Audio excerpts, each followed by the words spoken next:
समुद्रमापः प्रविशन्ति यद्वत्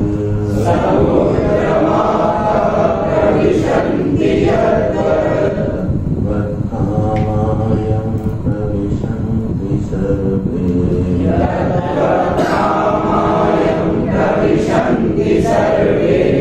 शान्तिमाप्नोति न कामकामी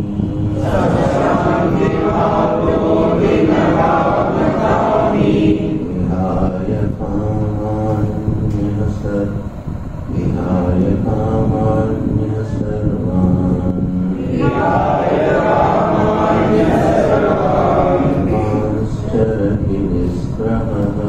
पुमांश्चरति निःस्पृहः निर्ममो निरहङ्कारः शान्तिमधिगच्छति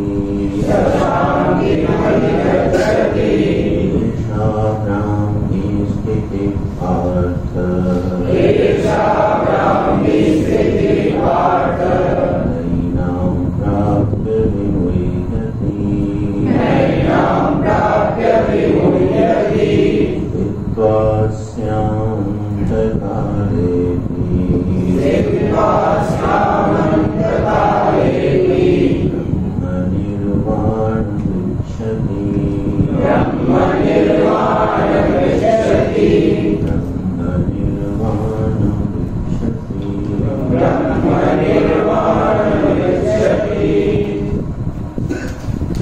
तो इस अध्याय का विषय का भगवान संहार करते हैं।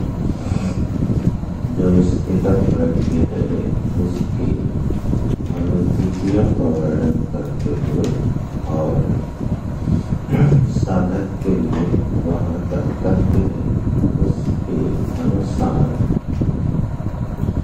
मोक्षु साधक को तत्व चिंतन करना चाहिए। इस उद्देश्य से भगवान स्थितप्रज्ञ के लक्षणों का वर्णन करते हैं। गीता जी में अर्जुन ने यह प्रश्न 2 बार पूछा है। एक इस अध्याय में पूछा है और फिर एक 14वें अध्याय में यह प्रश्न आता है।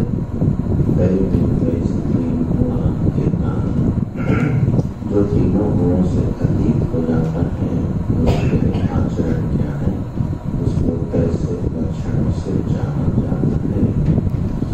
वहां तक पहुंचते पहुंचते अर्जुन के प्रश्नों का स्वरूप बदल जाता है और भगवान के उत्तर देने का तरीका बदल जाता है। जो दोनों प्रसंगों का हम लोग अध्ययन करते हैं, चिंतन करते हैं, तो वहाँ तीनों गुणों से जो अतीत है उसके बड़े अंतरंग लक्षणों का और अंतरंग लक्षणों का भगवान वर्णन करते हैं।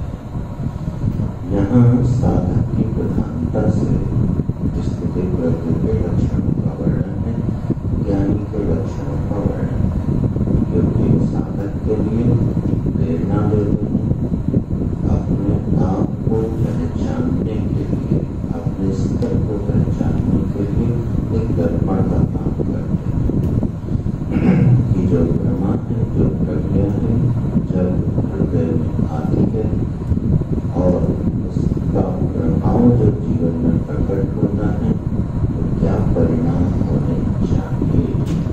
की साधना की दृष्टि से बड़ा उत्तम एक प्रकरण भगवान ने उठाया है।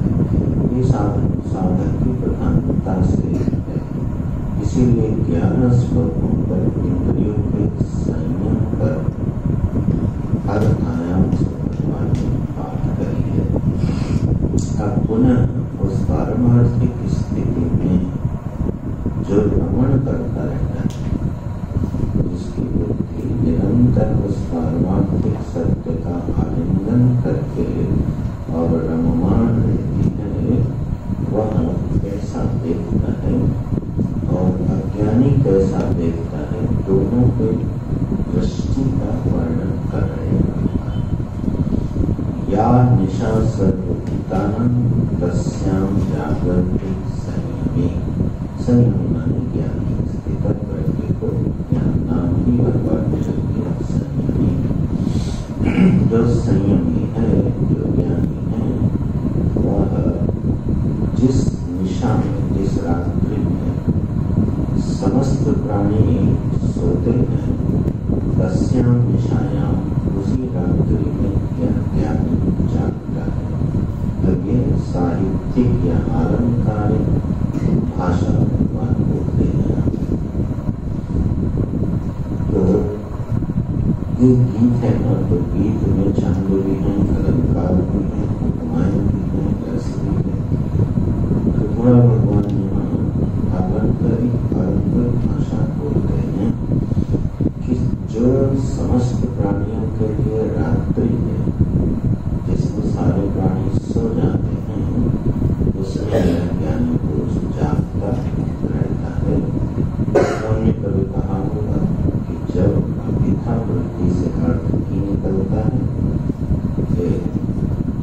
जब सीधे सीधे अर्थ नहीं निकलता, तो अभिथा वृत्ति से अर्थ किया जाता है, लक्षणा वृत्ति से अर्थ किया जाता है।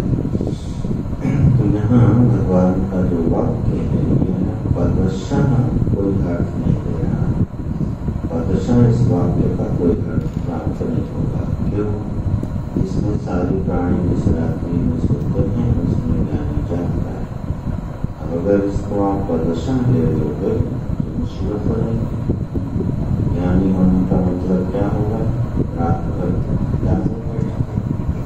तो पदशः अर्थ नहीं जहाँ निकलता है, वहाँ पर लक्षणा वृत्ति से अर्थ निकाला जाता है। या निशा रात्रि, रात्रि का अर्थ क्या है? सर्व पदार्थानां अविवेक करी तमस स्वभावात् सर्वेषां भूतानां। रात्रि जो होती है, उस रात्रि के तत्वतः स्वप्न और निद्रा के दो लक्षण हैं। गौड़पादाचार्य जी ने किए। गौड़पादाचार्य जी कौन है? शंकराचार्य के बाबा। गोविंद पादाचार्य जी शंकराचार्य भगवान के गुरु, और गोविंद पादाचार्य जी के गुरु गौड़पादाचार्य जी। गौड़पादाचार्य जी के गुरु सुखदेव जी, सुखदेव जी के गुरु भगवान वेदव्यास, वेदव्यास जी के गुरु नारद जी, नारद जी के गुरु सनकादि ऋषि, सनकादि ऋषियों के गुरु ब्रह्मा जी, ब्रह्मा जी के गुरु नारायण। तो सारी ज्ञान की जो भी परंपराएं कहाँ से शुरू होती हैं? नारायण से शुरू होती है। तो ऐसे गौड़पादाचार्य जी ने अर्थ किया कि अन्यथा गृह्णतः स्वप्न और निद्रा तत्त्वम् अजानतः। स्वप्न किसको कहते हैं? बोले अन्यथा ग्रहण का नाम है स्वप्न। अन्यथा ग्रहण जहाँ पर होता है, वह अवस्था स्वप्न की है। अन्यथा ग्रहण कैसे होता है? जो स्वप्नावस्था है, उसमें यथार्थ का ग्रहण नहीं होता, अन्यथा ग्रहण होता है। क्यों? क्योंकि वहाँ जो देश है, वह विपरीत रूप से ग्रहण होता है। जो काल है, वह भी विपरीत रूप से ग्रहण होता है। जो द्रव्य है, वस्तुएं हैं, वो भी विपरीत रूप से ग्रहण होती है। देश, काल और द्रव्य तीनों का ही वहाँ अन्यथा ग्रहण है। जो देश वहाँ पर है ही नहीं, उसका विस्तार दिखाई देता है। देश माने स्पेस होता है। देश शब्द जब बोला जाए तो भारत अमेरिका नहीं, देश माने स्पेस, स्पेस को देश बोलते हैं। तो वहाँ जो देश है, स्पेस है, उसका अन्यथा ग्रहण हो रहा है। काल का बड़ा ही विचित्र ग्रहण होता है। क्षण मात्र का काल वहाँ वर्षों का प्रतीक होता है। वर्षों बीत जाते हैं और क्षण मात्र का स्वप्न होता है। तो काल का अन्यथा ग्रहण होगा और द्रव्य का अन्यथा ग्रहण होता है, क्योंकि वहाँ वास्तव में कोई द्रव्य है नहीं। वो हमारे संस्कार का एक चित्रण है और हमको यथार्थ की एक परिभाषा है, अन्यथा ग्रहण का नाम स्वप्न है। और नींद किसको कहेंगे? बोले बेहोशी का नाम नींद है। जब हम नींद में सो जाते हैं तो क्या हो जाते हैं? बेहोशी तो हो जाते हैं इस तरह से। तो बेहोशी का नाम नींद है। तो तत्व का पूर्ण अग्रहण उसका नाम है निद्रा। जो यथार्थ वस्तु है उसका पूर्ण अग्रहण ये हो गया निद्रा, और अन्यथा ग्रहण ये हो गया स्वप्न। ठीक है। अब जो भगवान यहाँ कह रहे हैं कि सारे प्राणी इसमें सोते हैं, यानी इसमें जागता है, अर्थात अविद्यावान पुरुष, एक अज्ञानी पुरुष जिसने कभी आत्म तत्व का अनुसंधान नहीं किया है, यथार्थ स्वरूप को नहीं जानता, न अपने और न जगत में, तो क्या करता है? अन्यथा ग्रहण करता है। भले वो जाग रहा हो, लेकिन वह अज्ञान रूपी रात्रि से घिरा हुआ है, बेहोश। और जो दर्शन करता है वो फिर उल्टा पलटा दर्शन करता है।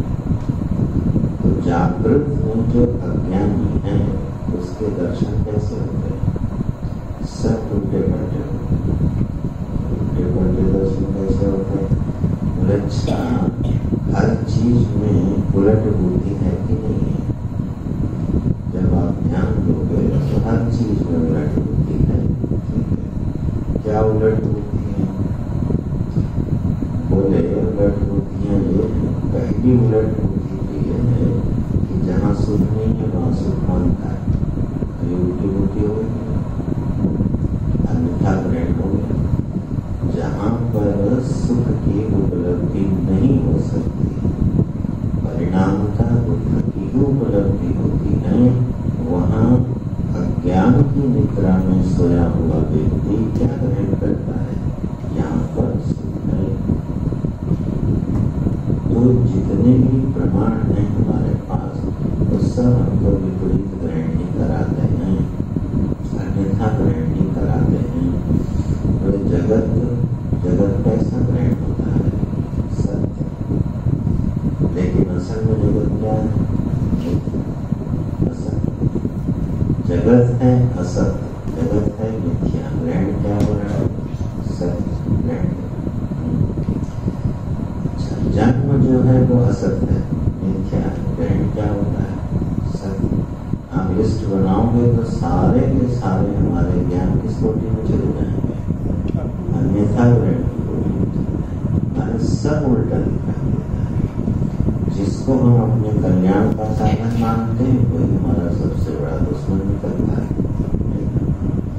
जिसको मित्र मानते हैं वही शत्रु हो जाता है। तो सारे के सारे दर्शन जीवन में विपरीत ही हो रहे हैं। इसलिए भगवान ने कहा कि सारे प्राणी जिसमें जागृत है, उनको लगता है कि हम जाग रहे हैं, थोड़ा सा ज्ञान सोया रहता है। और जहाँ ज्ञानी जागता है वहाँ अज्ञानी सोया हुआ है, पहुँचता ही नहीं वहाँ। उसकी दृष्टि ही उसको ग्रहण नहीं करती है। तो ये जो ग्राह्य ग्राहक भाव है, बड़ी लंबी लिस्ट है, जितना अध्ययन करोगे उतना विस्तार होगा। ज्ञाता बनना और ज्ञेय बनना, ठीक है, ये भी अन्यथा ग्रहण है। कर्ता बनना और भोक्ता बनना, ये भी अन्यथा ग्रहण है, ठीक है। तो इस तरह से जीवन पर जब दृष्टि जाएगी तो सब कुछ उलट पलट हो रहा है।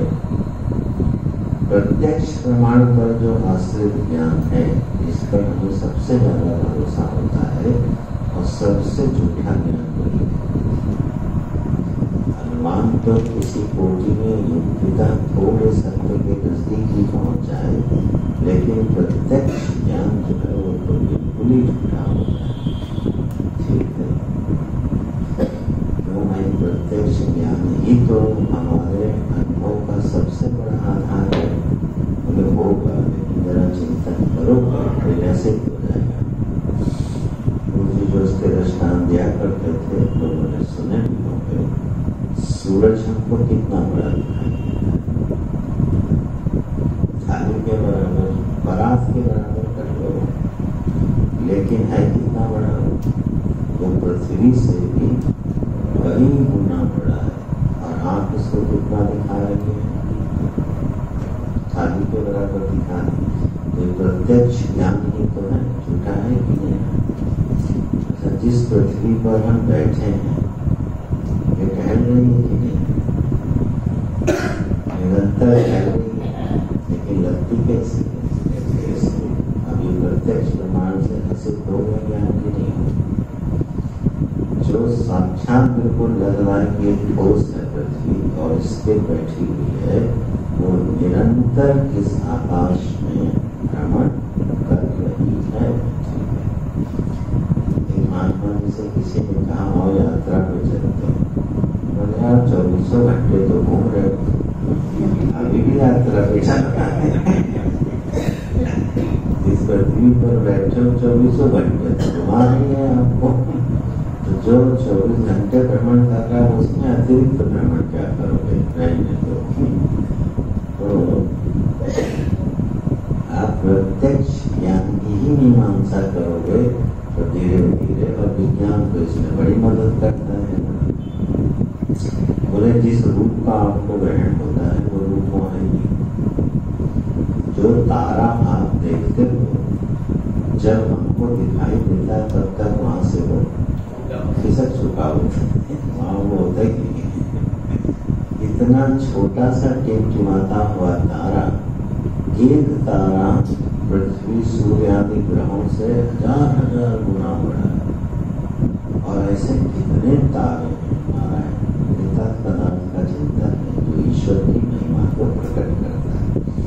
अस्तु, तो अब देखो तारा जहाँ दिखाई दे रहा है, इतना छोटा दिखाई दे रहा है, वो वहाँ ही नहीं। तो हम क्या देख रहे हैं? प्रत्यक्ष प्रमाण से क्या देख रहे हैं? सब तो गलत सलत देख रहे हैं।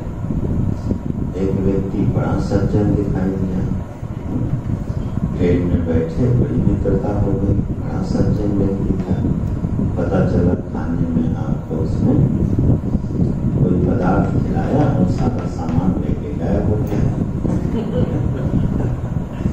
अब वहां प्रत्यक्ष प्रमाण क्या बनी थी? कितना मीठा है, कितना सज्जन है, कितना ख्याल रख रहा है, किनको भजन भी कितना ख्याल रखते हैं। और लोग बाद में पता चला कि लोग ऐसा निकला। ये ज्ञान किस तरह से प्रत्यक्ष, पूरे प्रत्यक्ष प्रमाण पर आधारित जितने ज्ञान है वह उन्हीं की मीमांसा होने लगे तो सारे के सारे असिद्ध हो जाएंगे, विपरीत दर्शन हो जाएंगे। इसलिए इतनी बढ़िया परिभाषा दी है गौड़पादाचार्य जी ने, अन्यथा ग्रहण का नाम होता है स्वप्न।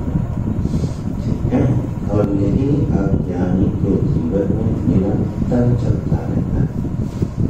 यथार्थ दर्शन से वंचित बुद्धि निरंतर विपरीत दर्शन करती रहती है और इसीलिए उसको विश्राम की उपलब्धि नहीं होती है, चिरंतन सुख की उपलब्धि नहीं होती है, शांति की उपलब्धि नहीं, क्योंकि ब्रह्म ज्ञान से कभी भी आनंद की उपलब्धि नहीं हो सकती है। आभास हो सकता है आनंद का, लेकिन आनंद की उपलब्धि नहीं। यह हो गया अन्यथा ग्रहण और तत्व के प्रति बिल्कुल अचेत रहना, इसी का नाम है नींद। मन इस पर कभी विचार ही नहीं करना, इस पर कभी अपने मन में प्रश्न ही खड़ा नहीं करना, जीवन के बारे में कोई प्रश्न नहीं खड़ा करना।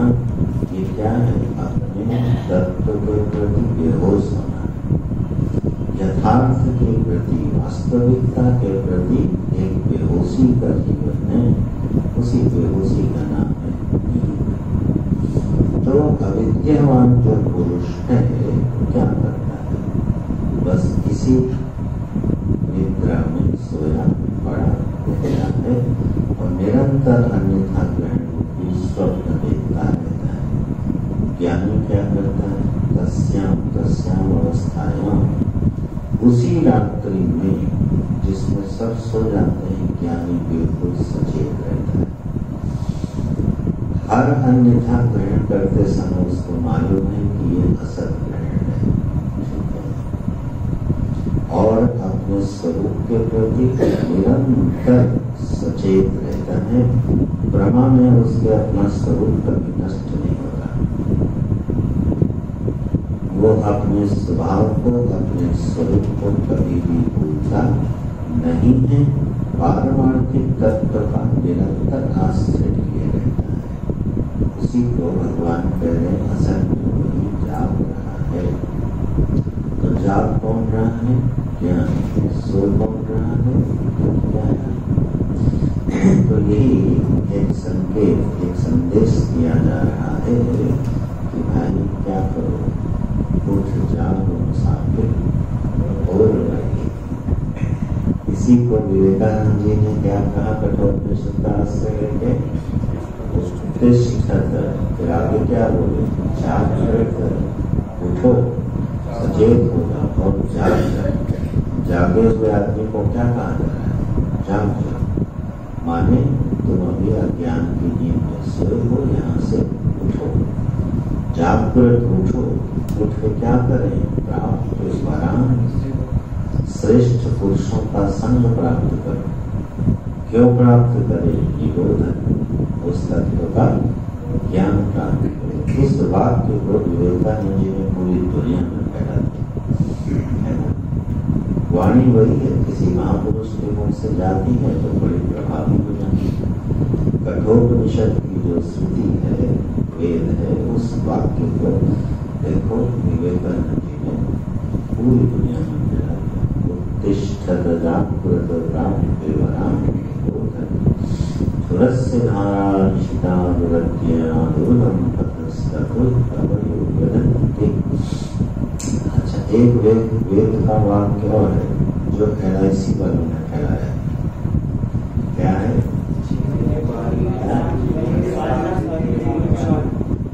नहीं, उनका स्लोगन क्या है?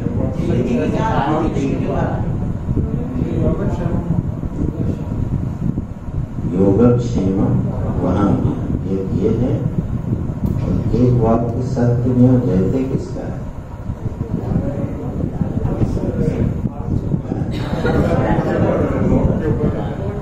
सत्य में और जयते स्लोगन है। ये भी कहाँ से आया है? श्रुति से आया है, ठीक है। लेकिन वो आधा लिया उन्होंने, सत्य में और जयते नाम अनृतम। सत्य ही जीतता है, कभी झूठ की जीत नहीं होती है। ये सब श्रुति वाक्य है। तो यहाँ श्रुतियाँ भी यही उद्घोष करती हैं। भगवान उसी को थोड़ा मीठा सा बना के यहाँ बोलते हैं कि अरे देह और जगत के प्रति सावधान रहो, असल में तो बिल्कुल असावधान है। उठो, इस धरातल से उठो और किसी दूसरे धरातल पर जिसकी महापुरुष को बात करते हैं उस ओर बढ़ो, क्योंकि असली जागरण वहीं पर है। गोस्वामी जी ने इसका अनुवाद किया, मोह निशा सर्व सोग निहारा, देखें सपन अनेक प्रकार। मोह रूपी रात्रि में सब सोए हुए हैं और अनेक प्रकार के स्वप्न देख रहे हैं।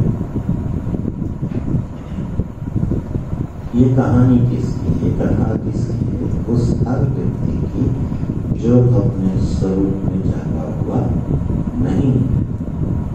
ये लगभग हम सभी की कथा हो रही है। जिसको स्वरूप में पूर्ण जागृति प्राप्त नहीं है, भगवान की दृष्टि में वो सोया पड़ा है। और यस्याम जागृति भूतानि, जिसमें दुनिया के लोग बड़े सावधानी से जागते रहते हैं, सा निशा पश्यतो मुनि, वह मननशील मुनि उसकी तरफ से आंख बंद किए पड़ा रहता है। जीवन के जिन मूल्यों के प्रति, जिन कर्तव्यों के प्रति, जिन भोगों के प्रति, जिन अनुसंधानों के प्रति बड़ी लगन से कोई जागा रहता है, ज्ञानी पुरुष उसको क्या रहता है, सो जाता है, क्योंकि उसको मालूम है सब सपने का मामला है, इसमें कुछ सार वस्तु तो है नहीं। तो जो जागरण है, मानिए जो अविद्यावान का जागरण है, वह कैसा है, वह कितना इन चीजों के प्रति संवेदनशील है। और अगर ज्ञानी जो उसकी ओर देखता है तो ऐसा लगता है जैसे उसको इन बातों से कोई लेना देना है। आप किसी ने जो है मान लो राज्य की विजय प्राप्त करी और वो चक्रवर्ती राजा हो गया, पूरे जीवन का जो उसका उद्देश्य था क्या कि मैं चक्रवर्ती राजा हो गया, और कितना सावधान है इसके प्रति, कितना जागरूक है, पूरा जीवन उसका समर्पित है कि मैं चक्रवर्ती राजा हूँ। और पूरे जीवन के संघर्ष के बाद वो राजा हो गया और अपने गुरु के पास जब प्रणाम करने गया तो गुरु ने पूछा ही नहीं, तो उसने कहा मैं चक्रवर्ती सम्राट हो गया। गुरु बहुत अच्छा, प्रसाद ले जाओ। अब उसको कोई प्रभाव नहीं, उसके प्रति उसकी कोई महत्व नहीं, बल्कि उसने एक कथा सुना, याद आगे सुना। क्या कथा सुनाई? एक कहानी है कि एक राजा था, उसको चक्रवर्ती होने की प्रबल इच्छा, तो उसके देश में ये नियम था, उसके धार्मिक ग्रंथों में, कि जो चक्रवर्ती सम्राट हो जाएगा वो स्वर्ग के दिव्य पर्वतों पर स्वर्णाक्षर में अपना नाम स्वयं लिखे। ये उसको उपहार दिया जाता था। जो चक्रवर्ती हो जाएगा वो वहां जाएगा स्वर्ग, और वहां दिव्य जो पर्वत है उसको स्वर्णाक्षर में अपना नाम लिखेगा।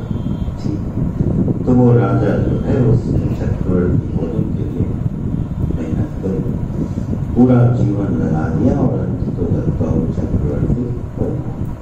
अब उसको बड़ा आनंद हुआ, अब मैं कहाँ जाऊंगा और अपना नाम स्वर्णाक्षरों में लिखूंगा।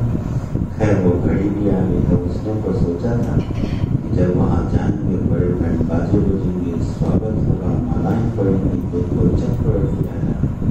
जब वहाँ पहुंचा तो पूरा सन्नाटा, कोई था कोई रिसीव करने वाला ही, जो दूर थे उसको छोड़ के चले गए, बोले वो पर्वत आधा तो वही निराश हो, ये कैसा भाई स्वागत हो रहा है।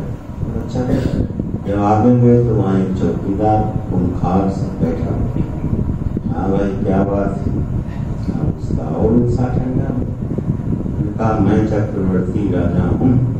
अच्छा, देखा क्या है, नाम लिखना है? हाँ, बोले अंदर चले जाओ और वहाँ पर कलम रखी है, उससे अपना नाम लिख। राजा ने सोचा कि फायदा तो लिखने, चलो आए हैं तो देखिए। पहुंचने अंदर, हम अंदर जब गया तो पता चला पूरा पर्वत नामों से भरा पड़ा। कल्पों कल्पों की सृष्टि में इतने चक्रवर्ती हो गए कि पर्वत में जगह ही नहीं थी। जब जगह ही नहीं मिली तो फिर लौट के आए, बोला वहां को लिखने की जगह ही नहीं, तो उसने इरेजर दिया, बोला एक नाम मिटा के अपना लिख दो। तो मिटा भी दिया जाता है, बोले पता नहीं कितने बार मिटा के लिखे। अब ये सुना दी कहानी उसने। तो जीवन भर एक व्यक्ति कितनी सावधानी से एक लक्ष्य के प्रति जाता है, लेकिन साफ निशा पर शुक्र ज्ञानी क्या देख रहा है, अजीब बात है, पता नहीं किसके पीछे पड़ा हुआ है, क्या हासिल कर लेगा। तो मानो वो हंसता होगा, चलो भाई अच्छा करते रहो, लगे रहो, शायद तुम्हें भी एक दिन समझ में आ ही जाएगा। इसी बात को भगवान यहाँ कह रहे हैं, यस्याम जागृति भूतानि सा निशा पश्यतो मुने। यहाँ मुने शब्द दिया, मुनि माने मननशील मुनि कहते हैं। जो जीवन के बारे में थोड़ी सावधानी से मनन करता है उसको वास्तविकता दिखने लगती है। जब वास्तविकता जीवन में दिखने लगती है ना, तो लक्ष्य सुधरने लगता है। इस पर हम लोग इतने दिनों से चर्चा करी। वास्तविकता जब यथार्थ दिखने लगता है, शरीर का, जगत का, संबंधों का, तो ये कोई नकारात्मक बात नहीं है, ये कोई निराशा की बात नहीं है। जब सच्चाई दिखती है तो वह सच्चाई उसको क्या करती है, मननशील बना देती है और फिर वह आध्यात्मिक खोज में, अपने अंदर की खोज में उतर जाता है। और जैसे जैसे अंदर की खोज में उतरता जाता है, उसके बादल छटते जाते हैं जो बुद्धि के आगे बढ़े हैं, और उसको यथार्थ दर्शन होने लगता है और अंततोगत्वा वो स्थित हो जाता है। तो जिन चीजों के प्रति हम लोग इतना महत्व बुद्धि रखते हैं, एक ज्ञानी उसके प्रति सोया पड़ रहता है। खिलौनों से जब बच्चे खेलते हैं तो कितने कीमती होते हैं, लेकिन वही बच्चे जब बड़े हो जाते हैं तो कितनी उपेक्षा से उन खिलौनों को छोड़ दें। और उसमें उलझे हुए बच्चों को देख करके उनको लगता है देखो कहाँ क्यों हो, बड़ा हो गया, दृष्टि बदल गई। इसी तरह से समस्त प्राणी किसी न किसी के उलझे हैं। ज्ञानी पुरुष होता है जो अंतर्दर्शी हो जाता है, अंदर में जागने लगता है, उसको सही सही दर्शन होने लगता है। तब उसकी महत्व बुद्धि जीवन में बदलता है। इसी को वर्ण बोलते हैं। वर्ण की जो शुद्धि है ना, इसकी वेदों में बड़ी भगवान ने भी निष्क्रिय गुण बोल के वर्ण करने का संदेश दिया। वर्ण जो है, वर्ण माने समझते हैं ना, चुनना। हम जीवन में चुनते क्या, तो वर्ण शुद्धि का मतलब होता है लक्ष्य शुद्धि। इसका मूल जो हेतु बनता है वो बनता है महत्व।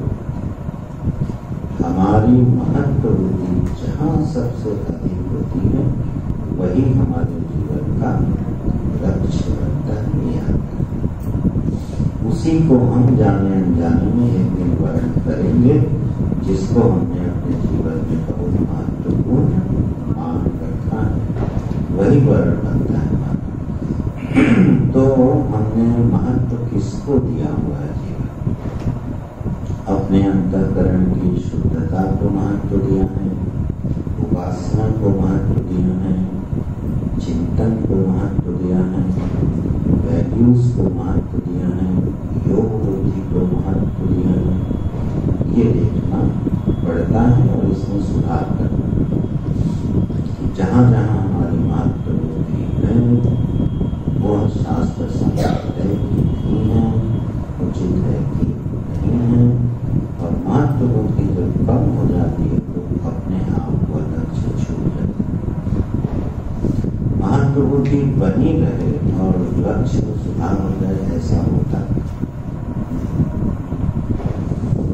सन्यासी बन के भी हो सकता है लक्ष्य संसार रह जाए, पुजारी बन के भी हो सकता है लक्ष्य ध्यान रह जाए, भोग रह जाए। अरे सेवक बन के हो सकता है उसके जीवन का लक्ष्य यश हो जाए।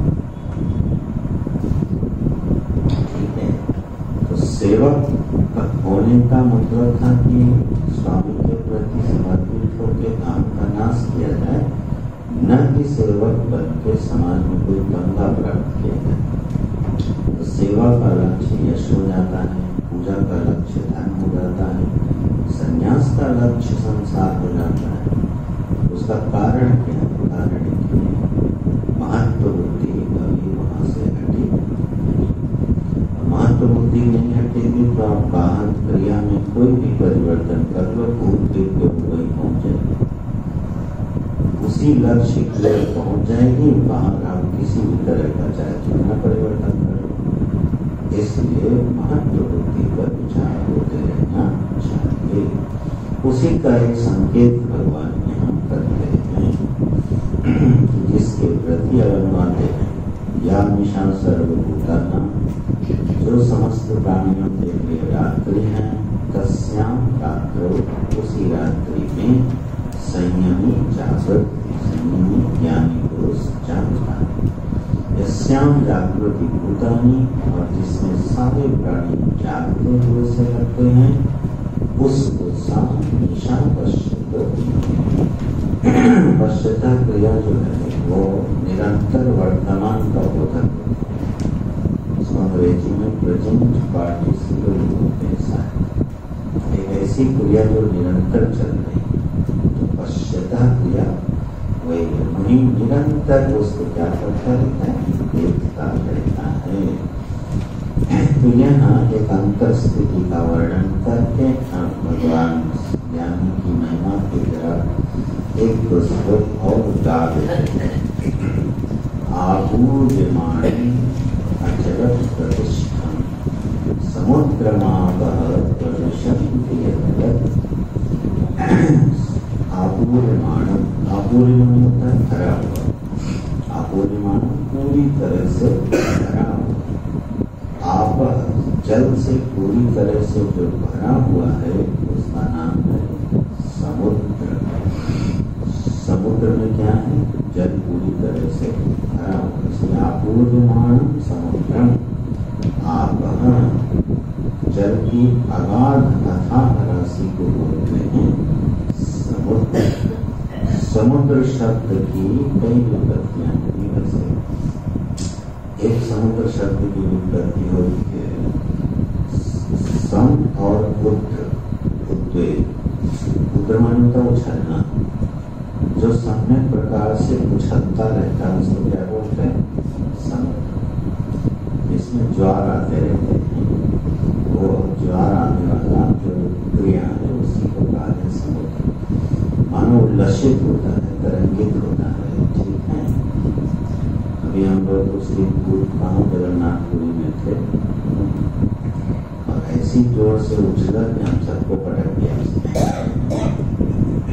किनारे पर सावधान खड़े थे और एक बड़ी सी लहर में नाव फेंक दिया, तो हाथ पकड़ा गया और ये कहा गया अब वापिस जाती हुई लहर क्या करेगी, आपको घसीट के ले जाएगी। इसी तरह से समुद्र में वो डूबते हैं, आती हुई लहर जो है वो पैर उखाड़ देती है। तो समुद्र माने जो ब्रेक करता है, जो उछलता रहता है, उसका नाम समुद्र है। दूसरी विपत्ति है मुद्रा।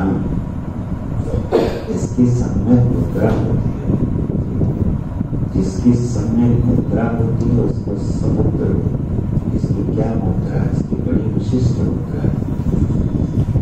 ये किनारे पर तो उछलता है, ठीक है, तरंगायित होता है, लेकिन अपने अंतस्थ में बिल्कुल शांत और निश्चय होता है। ये इसकी मुद्रा है, समुद्र की बड़ी सुंदर मुद्रा।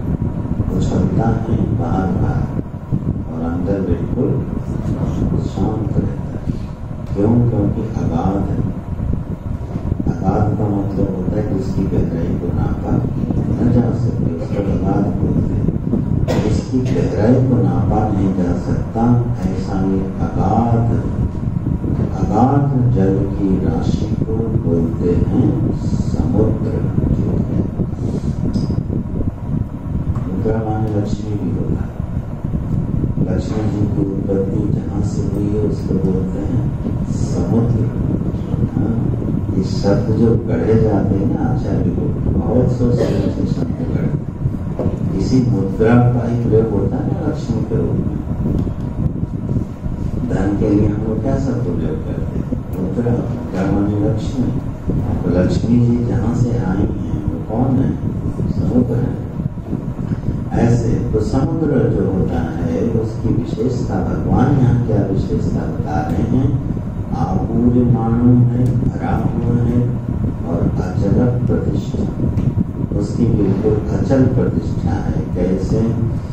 क्योंकि आप यद्वत् प्रविशन, चारों तरफ से उस अगाध समुद्र में जल की राशि निरंतर गिरती रहती। हजारों हजारों नदियां निरंतर समुद्र में क्या होती हैं, प्रविष्ट होती हैं। लेकिन यह समुद्र कभी भी बाढ़ को प्राप्त नहीं होता। इसमें बाढ़ नहीं आती, ज्वार भाटा आता है लेकिन कभी इसमें बाढ़ नहीं आती। तो समुद्र में बाढ़ नहीं आती, यद्यपि निरंतर उसमें नदियां प्रविष्ट करती रहती। ये उपमा ली है भगवान ने ज्ञानी के चित्त की। यहाँ जिस तरह से निरंतर समुद्र में नदियां गिरती रहती हैं, तद्वत् कामाः यं प्रविशन्ति सर्वे कामाः तद्वत् यं ज्ञानिनं प्रविशन्ति। उसी तरह से सारी कामनाएं, सारा विषय, सारी प्रतीतियां ज्ञानी के भी अंतःकरण में क्या करती हैं? प्रवेश करती रहती हैं। तो सारी प्रतीतियां ज्ञानी के हृदय में भी, सारी कामनाएं ज्ञानी के हृदय में भी प्रविष्ट होती रहती हैं, लेकिन वह बिल्कुल अचल बना,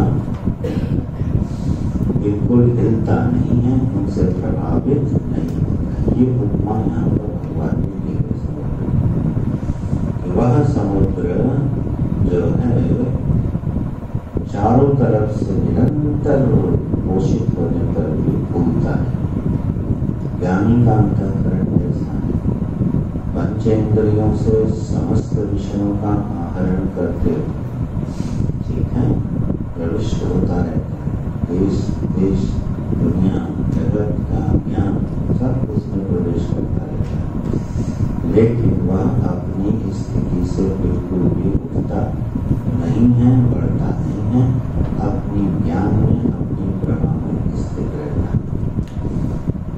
उसका सीधा सीधा अर्थ क्या हुआ कि चारों तरफ से सुख समृद्धि आने पर भी ज्ञानी के अंतःकरण में कोई प्रभाव नहीं होता।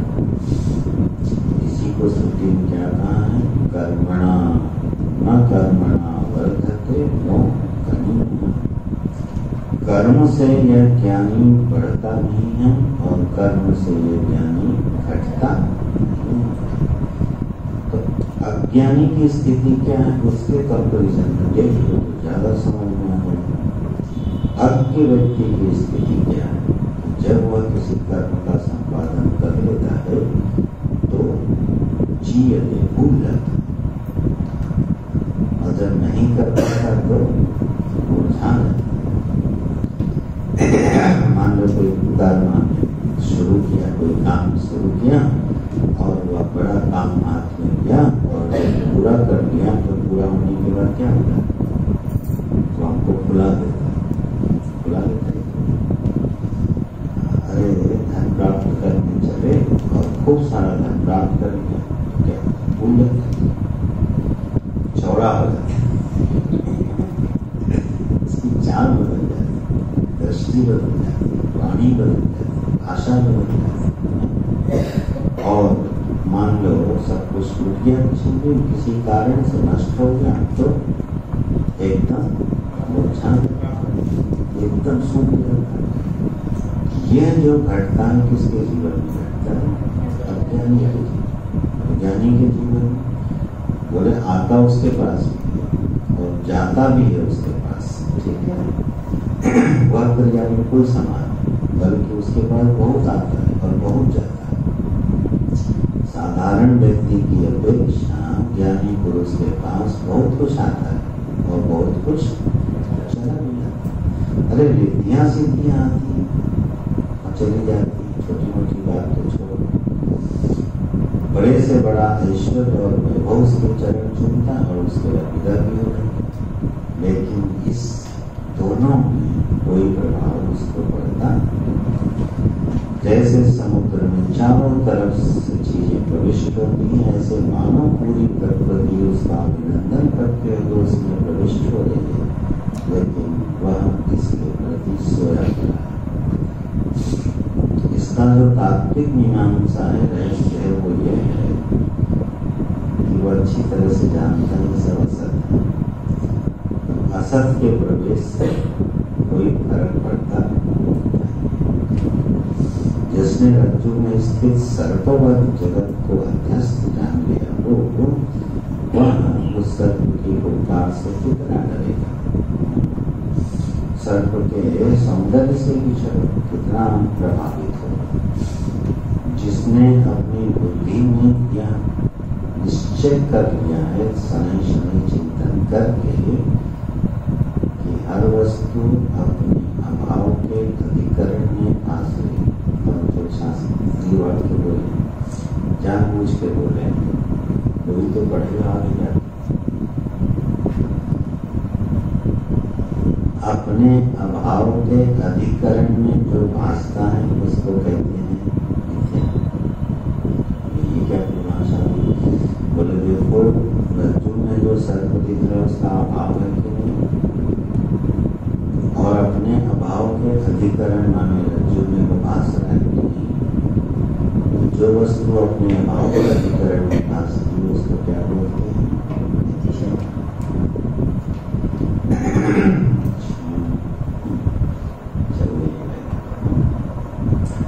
इस तरह से इसकी यह प्रमा बिल्कुल सुस्थिर हो गई है। अब बताओ कितना प्रभावित होगा, उसके लिए सब अभिनय हो जाता है। उसी का भगवान यहाँ थोड़ा सा संकेत कर रहे हैं। दूसरा जो समुद्र का दृष्टांत है देखो ज्ञानी के लिए भी भगवान ने दिया है और संसार सागर के लिए भी दिया जाता है। ठीक है, एक ही दृष्टांत है लेकिन बिल्कुल विपरीत ढंग से दिया जाता है। संसार की भी जब तुलना की जाती है क्या कहते हैं लोग? सागर, संसार सागर। ज्ञानी की उपमा जब भगवान दे रहे तो विज्ञानी के संदर्भ में देखो इसमें लहरें ऊपर ऊपर उठती हैं, अंदर उस पर कोई प्रभाव पड़ता नहीं, किनारे किनारे चलती है, लेकिन अपनी महिमा से समुद्र बिल्कुल रहता है। तो यह जो क्रिया प्रतिक्रिया व्यवहार और चलना फिरना बोलना ये सब दिखता है, ये सब कहाँ दिखता है? उसके किनारे किनारे दिखता है, ऊपर ऊपर दिखता है, भीतर उसके कोई फर्क पड़ता नहीं। वह अपनी अगाध महिमा में स्थिर रहता है। दूसरा सामने क्या है? समुद्र की गहराई नापी नहीं जाती। ज्ञानी के तत्व ज्ञान की गहराई को ज्ञानी नाप नहीं सकता। वह ज्ञान की किस महिमा में विहार कर रहा है इस बात को कोई अज्ञानी नाप नहीं सकता, इसलिए वो अगाध गहराई से युक्त है। लक्ष्मी का उससे जन्म होता है, सारे ऐश्वर्यों का प्रादुर्भाव कहाँ से होता है? उसी ज्ञानी के संकल्प से। ईश्वर के संकल्प से सृष्टि बन जाती है। ज्ञानी के हृदय में अगर कोई संकल्प घुस जाता है तो ब्रह्मा की भी ताकत नहीं है कि उसको पूरा होने से रोक। तो साधारण व्यक्ति की बात नहीं हो रही है। ज्ञानी के हृदय में अपना संकल्प उठता है, क्यों नहीं उठता? कामना है। कामना के अभाव में कोई संकल्प उठेगा? संकल्प के निमित्त अन्य होते हैं, सामने वाला उसके संकल्प का निमित्त होता है। जो सामने देश है, काल है, वस्तु है, व्यक्ति है, उसकी भावना उस ज्ञानी के अंतःकरण में एक संकल्प को उत्पन्न कर देगा, और वह संकल्प उत्पन्न अगर हो गया तो वह पूरा अवश्य होगा। इस पर हमने कभी थोड़ी चर्चा करी होगी कि अपनी सेवा से, अपनी नम्रता से, अपनी शिष्टता से, अपनी जिज्ञासा से कोई संत के हृदय में अपनी जगह बना और उसके हृदय में ये भाव उठ जाए अच्छा कल्याण, तो अब उसका कल्याण होने से कोई रोक नहीं सकता। भले उसके प्रारब्ध में हो और चाहे अपना ये महिमा में तत्व ज्ञानी की जो चीज ब्रह्मा नहीं दे सकते, यहाँ तक कि जो चीज प्रभु नहीं दे सकते वह वस्तु ज्ञानी देने में समर्थ होता है। तो जैसे आप उस समुद्र से जन्म लेती हैं कौन? लक्ष्मी जी। तो सारे ऐश्वर्य जिसके संकल्प से प्रकट हो सकते हैं उसका नाम है अर्जुन। यानी ये तो हमने थोड़ा विस्तार कर दिया। भगवान ने एक उपमा ली है कि वह अपनी महिमा में अचल जगत में रहते हुए भी, विषयों से व्यवहार करते हुए भी, विषयों का प्रवेश होते हुए भी वह अपनी महिमा से रहता नहीं। तो सर्वे कामाः यम तद्वत् प्रविशन्ति, उसी तरह से समस्त कामनाएं इसमें प्रविष्ट कर जाती हैं। आप इतना तो हो गया ऊपर वाली पंक्ति के दृष्टांत और नीचे का दृष्टांत। श्लोक सीखो। स शांति माप्नोति न कामका, स ज्ञानी स महापुरुषः शांति आप्नोति।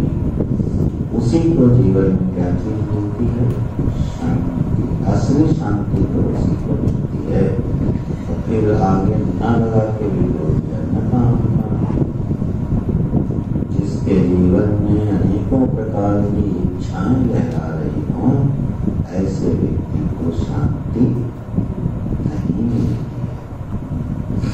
कामनाओं का जो भंडार है वो व्यक्ति को निरंतर विक्षिप्त किए रहता है। वही अर्जुन जो कामी है, कामी कामना की कामना करने वाला, उसको बोलते हैं कामी। देखो भाष्यकार क्या अर्थ है? काम्यन्ते इति कामः, आखिरी पैराग्राफ।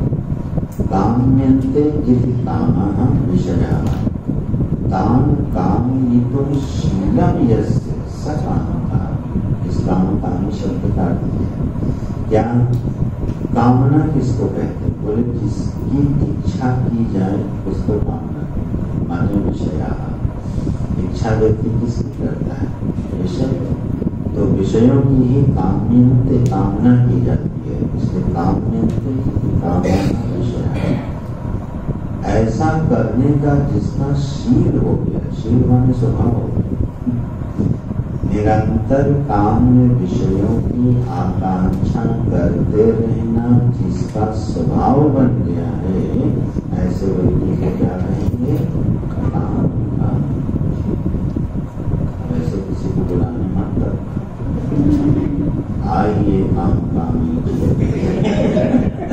आपका स्वागत है हमारे घर में। पीछे हो जाएगा, यद्यपि सत्य है, सच्चाई तो है, शायद अपने लिए भी हो, दूसरे के लिए भी हो, लेकिन अगर आपने बोल दिया तो मामला गड़बड़ है।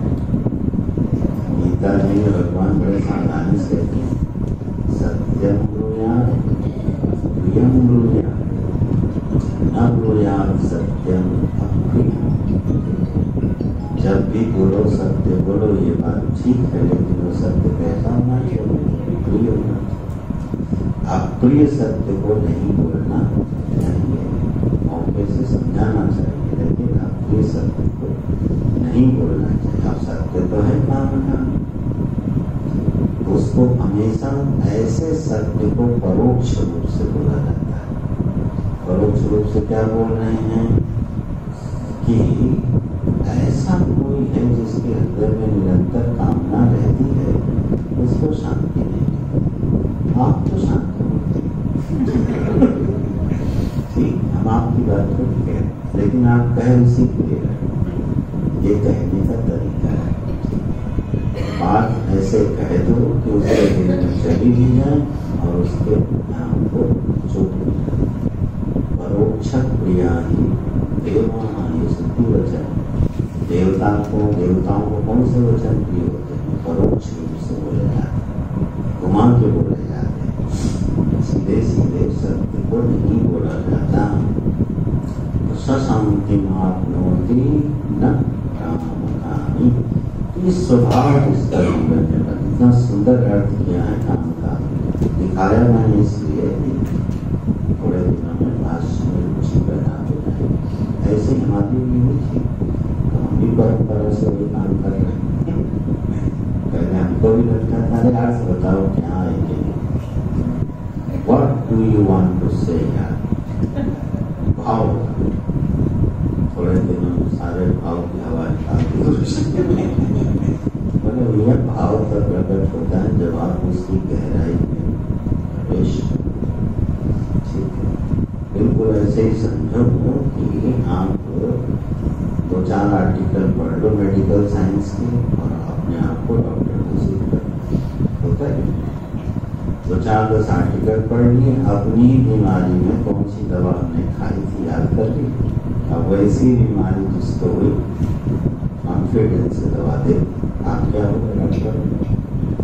लेकिन क्या हो डॉक्टर, यद्यपि वो हो सकता है सही जानता है कि बुखार आने पर पैरासिटामोल दे देना चाहिए, सही जानता है, लेकिन असल में वो नहीं जानता, नुकसान करे। क्योंकि किसी व्यक्ति को कब कितनी मात्रा में कौन सी दवाई देनी है कौन जानता है। कोई व्यक्ति 8 साल 12 साल अध्ययन करता है, मेहनत करता है, तब उसके आगे एक शब्द लगता है डॉक्टर, और आप 2-4 आर्टिकल पढ़े और डॉक्टर। यही अध्यात्म शास्त्र के बारे में बस जिस्ट बता ऐसे शिष्ट हो जाएगा। तो शब्द के सहारे प्रवेश किया जाता है भाव। यही बिल्कुल अध्ययन की शैली है, सीख लो जितनी जल्दी सीख पाओ। मूल शब्द पकड़ा जाता है शास्त्र का, फिर उस शब्द का अर्थ क्या किया गया, वह अर्थ धारण होता है। फिर पूरा वाक्य कैसे बना, फिर वाक्यार्थ निकलता है। फिर उस वाक्यार्थ पर जब मनन और चिंतन होता है आगे पीछे मिला के, तब निकलता है उस वाक्य का भाव अर्थ। ये शैली से ही शास्त्रों के अर्थ। काम कामी शब्द को देखो, भगवान भाष्यकार ने कितना सुंदर अर्थ कर दिया। कामना इच्छा करते रहना जिसका स्वभाव है, निरंतर इच्छा करता रहता है। एक छोड़ता है दूसरी पकड़ लेता है, दूसरी छोड़ता है तीसरी पकड़ लेता है, गैप देता ही नहीं। तो ऐसा जो है सा शांति न काम कामी शांति मांगती, ऐसा व्यक्ति जीवन में कभी शांति को उपलब्ध नहीं हो सकता। अर्जुन, क्योंकि ऐसा है यस्मात् एवं तस्मात्। अगर ये बात तुम्हें समझ में आ रही है तो क्या करो, विहाय कामान्यः सर्वान् पुमांश्चरति निःस्पृहः निर्ममो निरहंकारः स शान्तिमधिगच्छति।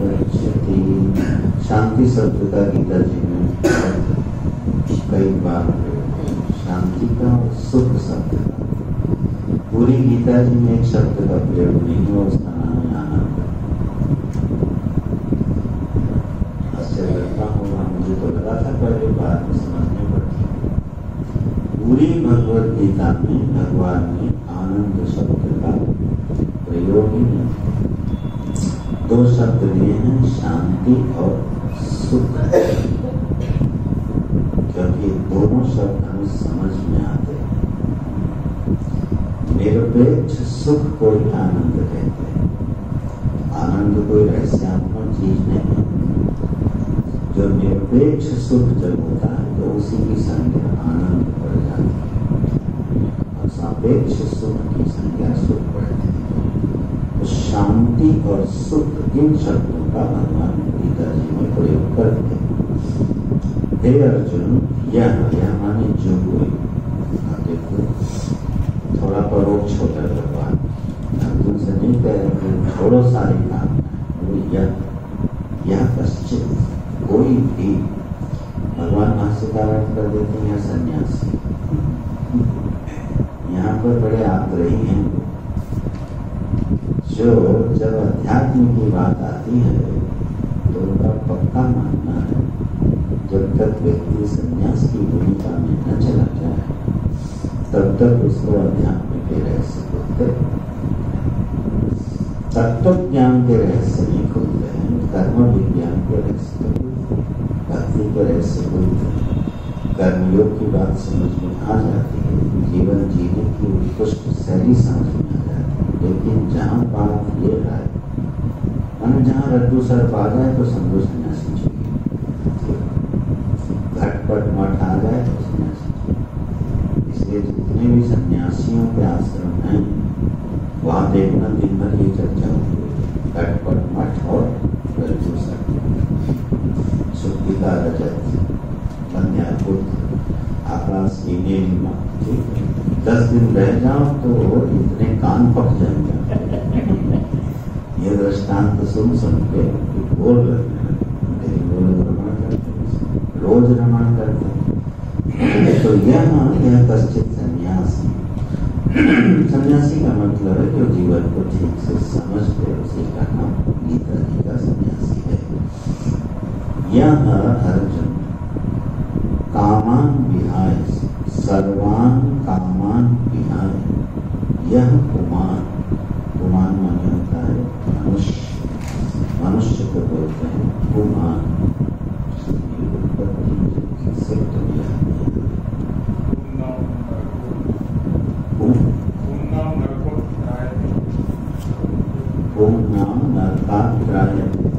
उससे बना पुमान, बेटा वो पुत्र शब्द है, वो पुत्र की मतलब। पुत्र क्या करता है? पापात रायते, पापों से छुड़ा उसका नाम है पुत्र। तो पुमान जो है मनुष्य को बोलते हैं, वह पुमान, यह पुमान माने जो कोई भी मनुष्य, कितने उदारता से बोल दिया, यह पुमान कोई भी मनुष्य जब सर्वान कामान विहाय, समस्त कामनाओं को क्या करता है? छोड़ देता है। फिर निष्प्रह जगत, बिल्कुल असंग होकर इस जगत में घूमता है, रमण करता है। स शांति मत गच्छति, वही शांति को प्राप्त होता है। जिसने अपने जीवन में सारी कामनाओं को समझ के छोड़ दिया, ये मैं बार बार दोहराऊंगा, दोहराता रहूंगा, कामनाएं संकल्प से नहीं छोड़ी जाती। अच्छा, भगवान ने कहा कल हम अमुक ग्रह और नक्षत्र में संकल्प लेके सारी कामना छोड़ दी, ऐसा नहीं होता। इसका कोई यज्ञ अनुष्ठान नहीं होता। पंडित जी को बुलाएंगे, अभिजीत नक्षत्र, एकादशी का व्रत रखते हुए, हे भगवान आज से मैंने सारी कामनाएं छोड़ दी, ये नहीं हो सकता। कामना जब भी मनुष्य के जीवन में छूटेगी, सत्संग से छूटेगी, विवेक से छूटेगी, महापुरुषों के संग में रहने से छूटेगी, अंडरस्टैंडिंग से छूटेगी। जब तक सम्यक समझ जीवन में नहीं पड़ेगी, कामना मनुष्य का पीछा छोड़ नहीं सकती। तो इसमें यही सावधानी रखनी है। तो अर्जुन, कोई भी मनुष्य जब सारी कामनाएं छोड़ देता है, विवेक जो मर जाता है, निष्प्रह चलते आनंद से घूमता है। फिर जो उसका जीवन है, जो भी प्रारब्ध वशात शेष जीवन है, वो कैसा रहता है? निष्प्रह, और बता दिया चरत ही घूमता रहता है। इसका मतलब घूमना जरूरी हो गया। चरत ही माने भ्रमण करता है। वैसे सन्यासियों का स्वभाव होता है कि घूमते रहना। रेयर कोई मिलेगा जो अपने जीवन में घूमा ना हो और सन्यासी हो गया। अपवाद मिलेगा कोई। दो अपवाद हैं, एक वर्तमान, एक रमण महर्षि, एक रामकृष्ण परमहंस। रामकृष्ण परमहंस ने तो फिर भी एक बार भारत की यात्रा रानी रासमणी के साथ काशी आदि क्षेत्रों की यात्रा करी थी। लेकिन रमण महर्षि अपना घर से उठे, तिरुवन्नमलई में चले गए और उसके बाद उस पर्वत से ही कहीं हिले न चले थे। तो लेकिन वहीं रहते थे, बैठे नहीं रहते थे, रहते हुए थे। अदरवाइज ये एक सामान्य सा नियम दिखाई देता है कि जो सन्यासी हुआ है और वो टहला माने घुमा ना हो, परिव्राजन ना किया और सर्वनिष्ठान होता है तो निष्प्रहा चलती। लेकिन कैसे घूमता है? दुखी होके नहीं घूमता, कामना के वशीभूत होके नहीं घूमता, निष्प्रह असंग होकर रमण कर। हमारे एक मित्र हैं, नाम लेना ठीक नहीं, इस कली काल में याद है कौन? इस कली काल में अगर कोई निष्प्रह होकर घूम रहा है तो वो हमारे साथ मित्र वाकई निष्प्रह होकर।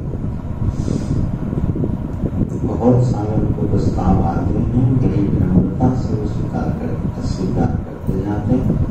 इस संबंध में तो बढ़िया हमारे सामने कृष्णा बड़े विनम्र मित्र हैं, वर्षों हो गए उनको बस चलती है वो चलते और बड़े मस्त रहते, आनंद में रहते हैं।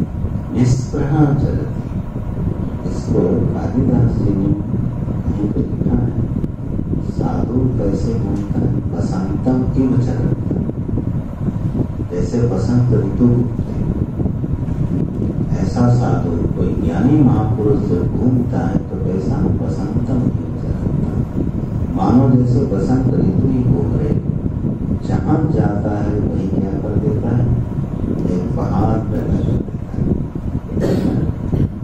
शिव नारायण जी को समझ में आ रहा होगा, आपके क्षेत्र में तो एक से एक संत हुए, भ्रमण करते हुए भी आए, रुके भी रहे, बसंतम हो जाता। उनके रहने से कितनी शोभा होती थी, कितना एक गांव में उत्सव रहता था, आनंद रहता था। तो संत जो है जब घूमता है, कोई निष्प्रह संत हो जब घूमता है तो जहाँ जाता है वो सबके जीवन में एक पहाड़ पैदा कर, एक प्रकाश पैदा कर देता है।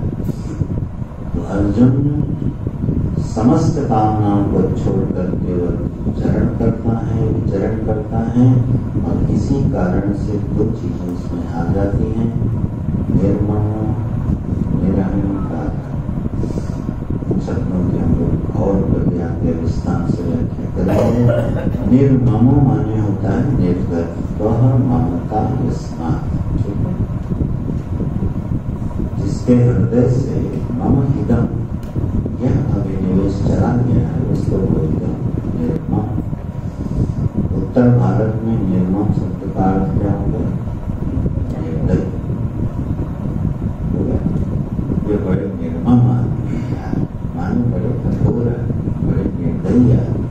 ये सब शब्दों के ऐसे उपटांग लोकार्थ हो गए हैं, मुख्यार्थ में सिद्ध हो जाता है, लेकिन निर्मम भगवान उसको बोल रहे क्या नहीं बोल रहे, जिसके अंदर से क्या चीज विदा हुई? मम भाव विदा हुई, ठीक है, मेरा है ऐसा उसकी कोई भी मेरा है करके वो कहीं रुकता नहीं है, ठीक है। और निरहंकार का अगला परिणाम क्या है? जब ममता नहीं होगी तो अहंकार। उल्टे क्रम से भगवान समझा रहे, ममता कम होती जाएगी, अहंता कम, ममता शून्य हो जाएगी, अहंता शून्य। मेरा कुछ नहीं है, सब किसका है? चलो मान लो सब किसका है? प्रभु का। सब कुछ जब प्रभु का दिया हुआ है, ऐसा मानने वाला व्यक्ति भी उतना अहंकारी आपको दिखेगा नहीं। उसकी भाषा में बातचीत में व्यवहार में आप पाओगे क्यों? उसके मन में पक्की एक समझ बन गई है कि मेरा कुछ भी। ज्ञान के बल से जब कोई महत्व शून्य हो जाता है तो अहंता शून्य, अहंता ममता ये दो बीमारियां जो हमको स्वस्थ होने नहीं देती, प्रसन्न होने नहीं देती हैं। यही दो कांटे हैं जो हृदय में हमेशा गड़े रहते हैं, ममता के और अहंता के।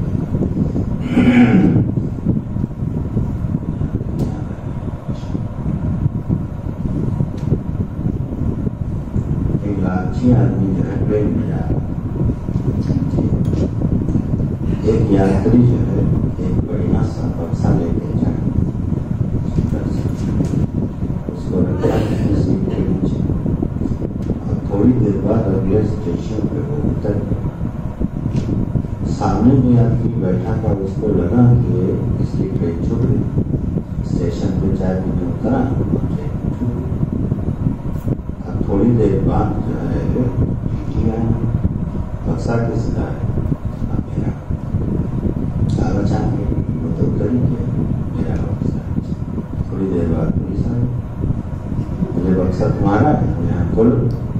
और जब खोला गया तो उसमें जो है राजा खान खड़े हुआ था। उसको शक हो गया था, पुलिस हमारे पीछे छोड़ के उतर गया। ये इन्होंने बोल दिया मेरा, पकड़ गया तो अब वो लाख कहेंगी मेरा नहीं है, कोई मानने वाला मेरा है, ये मेरा का हाल होता है। अच्छी आदमी क्या करता है, हर चीज को क्या बोलता है मेरा, ये ध्यान ही नहीं देता पीछे पुलिस आने वाली है, उसका इन्वेस्टिगेशन होने वाला है। शरीर किसका है? मेरा है। जब दिमाग पर अरे यार है तो मेरे बड़ा कुछ ऐसा है ना। तो मन बुद्धि भी बड़ी सावधानी से लगाई जाती है, ज्ञानी तो अपने साथ लगाते ही।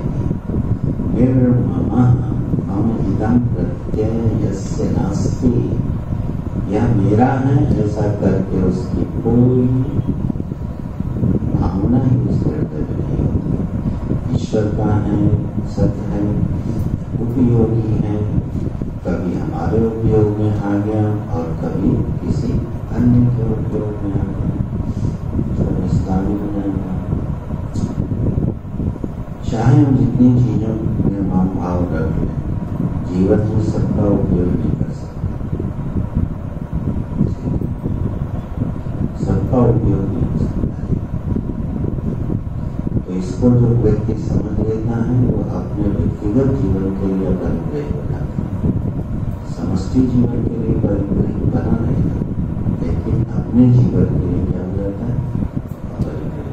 तो मालूम कि व्यक्तिगत जीवन में हमारे कितनी वस्तुओं का उपयोग हम कर सकते हैं, तो इसलिए वो बहुत ज्यादा करना था। जिस वस्तु पर जिसके उपयोग का अधिकार है वही करेगा।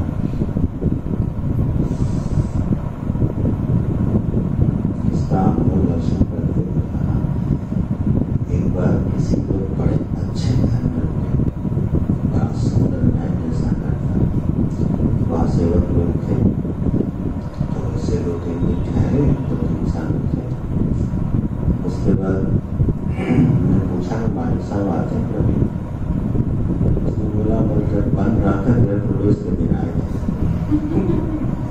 तो हमने कहा देखो हम आएंगे बना के छोड़, सेठ जी से हमारा बच्चों था, उनसे बोला रुकना, हम खूब हंसे तीनों साथ। देखो किस लिए बना था, ये बनाया गया था साधुओं के, हम लोगों के लिए। और पता नहीं ऐसे कितने लोग यहाँ आते होंगे, उपयोग किसका हो रहा है, उपयोग करने वाला कोई और है, ममता करने वाला कोई और। ज्ञानी झंझट पड़ गई, छोड़ो, जो चीज उपयोग में आए करो और आगे बढ़ो, जिसको उपयोग में लेनी हो तो उपयोग में ले लो। ऐसा वो निर्मम हो जाता है और निरहंकार है, इसलिए उसको कोई अहंकार नहीं होता। इस विषय पर तो अभी हम लोग दर्शक से और इस पर चिंता करें। तो अर्जुन निर्ममो निरहंकार स शांति अधिगच्छति, वह शांति को प्राप्त, अधिगच्छति माने होता है प्राप्त करता है। ठीक है भाई, अब उपसंहार करके अध्याय का भगवान समापन करते हैं। एषा ब्राह्मी स्थिति पार्थ नैनां प्राप्य विमुह्यति, हे पार्थ एषा ब्राह्मी स्थिति, ये मैंने तुमको अभी तक बताया है, इसी का नाम है ब्राह्मी स्थिति। ज्ञान में जो ब्रह्म के भाव में जो स्थिति है उसको बोलते हैं ब्राह्मणी स्थिति। जो ब्रह्म भाव है, यथार्थ भाव है जीवन का, उसी ब्रह्म के भाव को ब्राह्मणी भाव बोलते हैं। ऐसा ब्राह्मणी स्थिति अर्जुन, यही ब्राह्मणी स्थिति है, दिव्य स्थिति है। हे पार्थ, ये नाम प्राप्त न विमुह्य, ये नाम ब्राह्मणी स्थिति प्राप्त। ऐसी ब्राह्मणी स्थिति को प्राप्त करके न विमुह्यति, फिर कभी कोई मोह में पड़ता नहीं, मोह माने विपरीत दर्शन नहीं करता। फिर उसके जीवन में दोबारा ये गलत समझ लौट के नहीं आती है कि इसकी विशेषता है। नाम प्राप्त न विमुह्यति, और इसकी विशेषता क्या है? स्थित्वा अस्याम अंतकाले, जीवन भर मान लो हमने इसके लिए प्रयास किया लेकिन स्थिर नहीं हुई, और मरण काल में भी अगर यह वृत्ति बन गई तो क्या हो जाएगा? ब्रह्म इसको यह दिव्य मोक्ष की प्राप्ति हो जाए। अगर यह अंत काल में भी वृत्ति बन गई, क्या अजन्मा हूँ, शुद्ध हूँ, नित्य हूँ, न मैं कहीं से आया हूँ, न मुझे कहीं जाना है, न यह जगत है, न मेरा कोई अस्तित्व था, सर्वं खलुइदं ब्रह्म, एकमात्र अस्तित्व ही सर्वत्र अपनी महिमा के साथ विराजमान है। मेरा व्यक्तिगत इंडिविजुअल कोई एक्सिस्टेंस अस्तित्व नहीं है।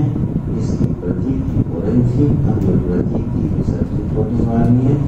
ऐसी वृत्ति अगर बनने पर अंतकाल क्या मिलेगा? ब्रह्म निर्वाण विच्छति इच्छति, ब्रह्म निर्वृत्ति मोक्षम विच्छति गच्छति, विच्छति माने होता गच्छति। ब्रह्म निर्वृत्ति, ब्रह्म की निर्वृत्ति प्राप्त हो जाती है, उसमें निर्मल प्राप्त हो जाता है।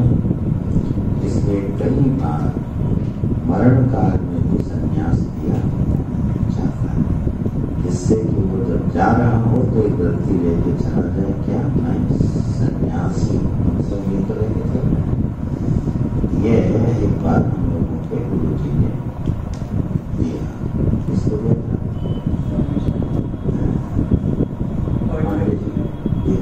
पांडे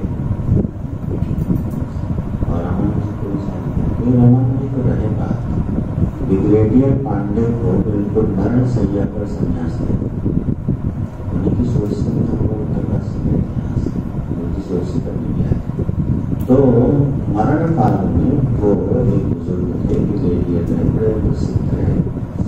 तो वो अपने जीवन के आखिरी वर्षों में कई साल आश्रम में रहे उनके साथ। तो जब अंत अवस्था आई तो अंत में जाके गुरु जी ने उनको संन्यास दिया, मरण काल में, और वो उस वृत्ति के साथ मिला। क्यों? स्थित्वास्याम अंतकाल। और इसलिए जब उनका देह पूरा हो गया तो देह भी नहीं करेंगे, कहने का तात्पर्य यह है कि यह वृत्ति ऐसी है, जब भी जीवन में बनेगी शांति विक्षति, मोक्ष विक्षति, ये दिन जीवन में बार बार बनानी चाहिए। इससे भागना नहीं चाहिए, निराश तो कभी होने नहीं चाहिए साधक। जब जहाँ जैसे मौका मिल जाए ऐसी दिव्य वृत्तियों का आश्रय लेकर सरलता लेना चाहिए, चाहे आधे घंटे, चाहे 10 मिनट का, चाहे 5 मिनट, संस्कार जाएंगे। जब संस्कार बढ़िया बढ़िया बन जाएंगे तब इस वृत्ति में निरंतर विहार होगा। इसलिए अर्जुन, यह वृत्ति बड़ी महत्वपूर्ण है, इसको धारण करते रहना चाहिए। स्थित्वा स्यामन्तकाले ब्रह्म निर्वाण विच्छति। तो इन 72 श्लोकों में भगवान ने जो जो विषय उठाए हैं उस पर आपको जरा मार्किंग कर जो लोग गीता जी को विद्यार्थी की तरह अध्ययन करते हैं उसकी ऐसी व्याख्या भी करते हैं। गीता जी के 18 अध्याय में 6 जो है वो अहम की व्याख्या में है, इसको तम पदार्थ बोलते हैं। 6 से लेकर 12 तक तत्पदार्थ की व्याख्या है, तत् माने ईश्वर की। और 13वें अध्याय में दोनों का ऐक्य है और 14वें 15वें में उस ऐक्य की निष्ठा है। जो ज्ञान प्राप्त हुआ 14वें और 15वें में क्या है, उसकी निष्ठा है, उसको पक्का करा दे। 16, 17, 18 में व्यावहारिक विषयों का, छूटे हुए विषयों का, जीवन संबंधी आवश्यक गुणों का, इन 3 का निरूपण करते हैं। इस तरह से पूरी गीता जी का विषय है। फिर से बोला 6 अध्याय तक मैं कौन हूँ, सारी दृष्टि कहाँ रहेगी, अहम। इसको बोलते हैं त्वम पद प्रधान व्याख्या। 6 से 12 आप देखना ईश्वर का वर्णन, बिल्कुल ईश्वर की महिमा का, उसकी विभूतियों का, उनके विश्वरूप का, उनकी कृपा का। 6 अध्याय में तत्पदार्थ का वर्णन, 13वें में दोनों को एक बताएं, 14वें और 15वें में उसी पे पक्का कराएंगे, निष्ठा कराएंगे। 16, 17, 18 में जीवनोपयोगी संबंधी बातों का वर्णन करेंगे। इस तरह से गीता जी का विभाग है। अब अध्याय के क्रम में जो दूसरा अध्याय है इसको इंडेक्स विभाग है। इंडेक्स माने विषय सूची। ये दूसरा अध्याय क्या है, विषय सूची। जितने विषय यहाँ पर आए हैं क्रम से इन्हीं की व्याख्या 18 तक आपको मिलती है। सब आचार्यों ने बड़ी मेहनत करके सिद्धांत निकाले। कर्मयोग का सिद्धांत दे दिया, तीसरे में व्याख्या करें। हृदय का सिद्धांत दिया, चौथे में व्याख्या करें। ध्यान चिंतन का विषय दिया, छठे में व्याख्या करें। कृपा का सूत्र को उठाया तो उसकी व्याख्या कहाँ करेंगे, 12वें में करेंगे। इस तरह से पूरी गीता जी का मानो ये क्या है, विषय सूची। इतनी बढ़िया विषय सूची, एक पर विषय सूची ही पढ़ लो ठीक से तो गीता पढ़ लेगी। ऐसी बढ़िया इंडेक्स देखिए, इतनी सुंदर इंडेक्स है कि पूरी गीता जी की विषय सूची में समा गई। अब इसी में से निकाल के एक विषय का विस्तार हो गया। तो तीसरे और चौथे अध्याय में जो हम लोग से पढ़ेंगे उसमें कर्मयोग का विशेष रूप से और यज्ञ की भावना से जो जीवन जीना है उस साधना में कितने तरह के यज्ञ होते हैं, साधना कैसे करनी चाहिए, इन विषयों का तीसरे चौथे वर्णन है। इस तरह हम लोग आगे करेंगे। चलो पुष्पिका वाक्य पढ़ लो। इस वाक्य को बोलते हैं पुष्पिका वाक्य। श्री महाभारते शतसाहस्र्यां संहितायां वैयासिक्यां भीष्मपर्वणि